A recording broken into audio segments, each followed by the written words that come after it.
O tema de hoje é aprendendo com os erros de Adão. Existe algo que é extremamente importante nas nossas vidas, que é quando nós aprendemos com os erros. E melhor ainda, é quando nós aprendemos com os erros dos outros, quando nós vemos os erros que essas pessoas cometem e nós resolvemos não cometer os mesmos erros. Provérbios capítulo 9, no versículo 9, que vai dizer assim: dá instrução ao sábio, e ele se fará mais sábio ainda.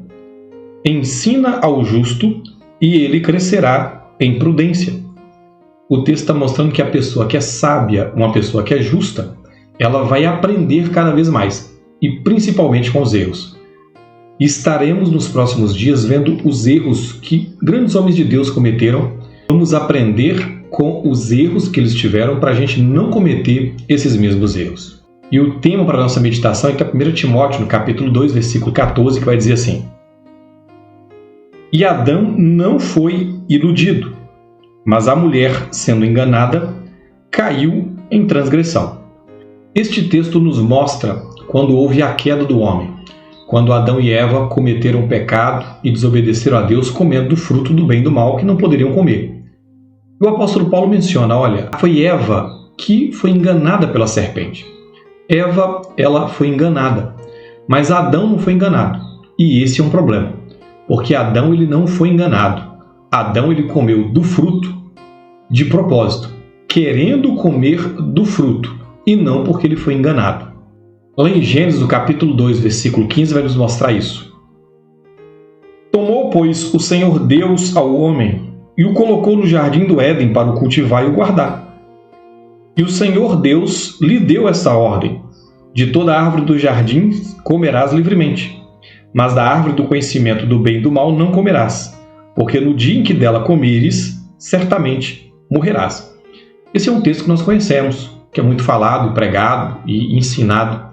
Quando Deus ali dá uma ordem para Adão, quando Deus o fez, olha, da árvore do conhecimento do bem e do mal, você não pode comer, porque no dia que você comer, você vai morrer.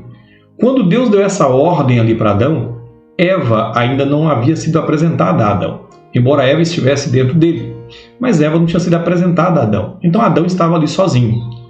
E Adão que deveria fazer o que o texto está dizendo, ele deveria cultivar e guardar. Agora, guardar o quê? Ele deveria guardar a árvore do conhecimento do bem e do mal, porque era a única árvore que Deus havia proibido de se comer. Então ninguém poderia comer, nem mesmo os animais. Então Adão deveria proteger a árvore para que ninguém viesse a comer. Depois que Deus gerou Eva da costela de Adão e trouxe a Adão, e eles estavam agora tendo um relacionamento ali de marido e mulher, passado um tempo, nós temos ali a tentação, que é quando Satanás ele aparece para Eva, ele incorpora, ele entra dentro de uma serpente, e ele ali começa a conversar com Eva e a engana. O texto vai estar em Gênesis, capítulo 3, a partir do versículo 1, que diz assim: mas a serpente, mais sagaz que todos os animais selváticos que o Senhor Deus tinha feito, disse à mulher: é assim que Deus disse, não comereis de toda árvore do jardim?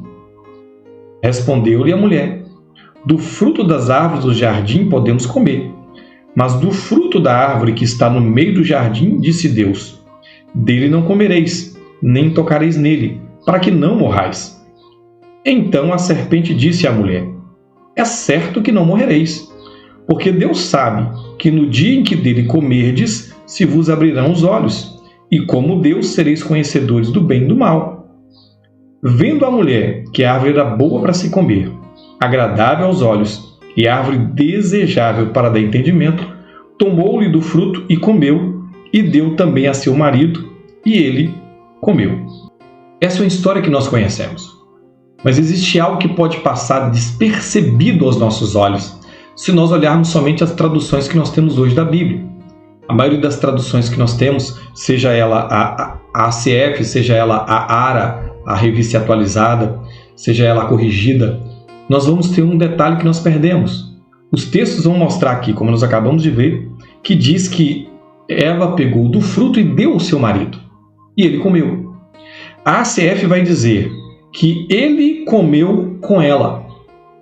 Então, se nós pararmos para olhar, Eva conversou com a serpente.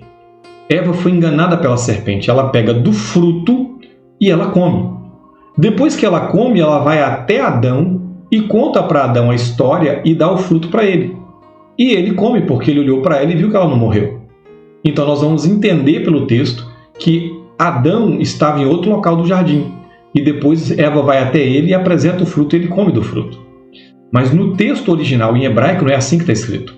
No texto original em hebraico está escrito assim: e deu ao seu marido que estava com ela, e ele comeu.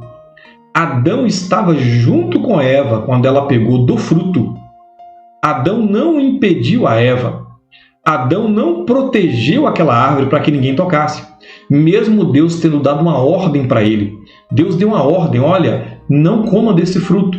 Você tem que guardar o jardim. Mas guardar o quê? Para ele guardar aquela árvore. Para que ninguém tocasse naquela árvore. Na verdade, para que ninguém comesse do fruto daquela árvore. E ali está a sua mulher contando para ele: olha, uma serpente me falou que eu posso comer, e o dia que eu comer eu vou ser igual a Deus. Nós seremos iguais a Deus. Deus não quer que a gente coma por causa disso. Adão, ao invés de proteger a sua esposa para que ela não comesse daquele fruto e morresse, ele estava do lado dela e ele permitiu que ela comesse do fruto. Ele ficou do lado dela esperando ela comer para ver se ela iria morrer ou não. Adão deveria não apenas proteger aquela árvore, mas Adão deveria proteger a sua esposa, deveria proteger a sua mulher para que ela não viesse a morrer. Mas Adão não fez isso. Adão não cuidou de Eva, sua esposa, com carinho, com dedicação. Adão não estava se importando se ela viesse a morrer com medo do fruto. Adão sabia da sentença de Deus e, mesmo assim, ele arriscou a vida da sua esposa, permitindo que ela comesse. Ele estava com ela na hora que ela pegou do fruto da árvore e na hora que ela comeu, e ele não a impediu. Adão é um exemplo de homem que usa a sua esposa. Ele usa a sua mulher para satisfazer as suas necessidades. Sejam necessidades de mantimento, porque ele espera que tenha uma comida pronta em casa quando ele chega, seja a necessidade de ter a sua roupa lavada, a sua roupa passada quando ele chega, porque vai trabalhar ou vai sair, seja a necessidade dele de uma casa organizada, uma casa arrumada para apresentar para os seus amigos, seja a necessidade do prazer na área sexual, de satisfazer os seus desejos sexuais, alguém que ele vai lá e tem relação sexual e só se importa com ele mesmo, não está preocupado em causar prazer ou provocar prazer à sua esposa, seja a necessidade de status social, que é quando aquele homem que quer ter uma mulher bonita, não porque ele a ama, mas simplesmente para mostrar para as pessoas, para mostrar para os amigos, para mostrar para a sociedade que ele tem uma mulher bonita e que ele pode ter uma mulher bonita.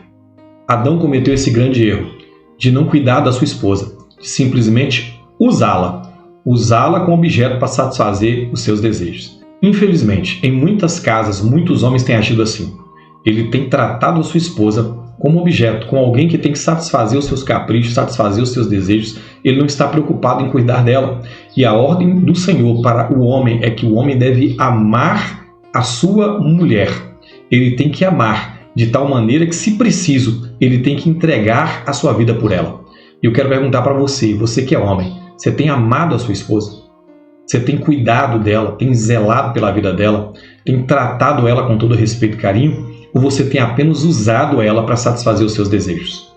Eu espero que você não incorra no mesmo erro de Adão e que você cuide bem da sua esposa, porque ela foi um presente que Deus te deu. Amém? Eu quero orar por vocês para que vocês experimentem o milagre de Deus e não incorram no mesmo erro de Adão, que usou o cônjuge para satisfazer as suas necessidades e não a amou verdadeiramente, cuidando, zelando pela sua vida. Pai, eu quero apresentar em Tuas mãos o meu irmão, a minha irmã, eu quero apresentar essa família em Tuas mãos. Pai, verdadeiramente coloca no coração deles o amor dos cônjuges, o amor de um para com o outro.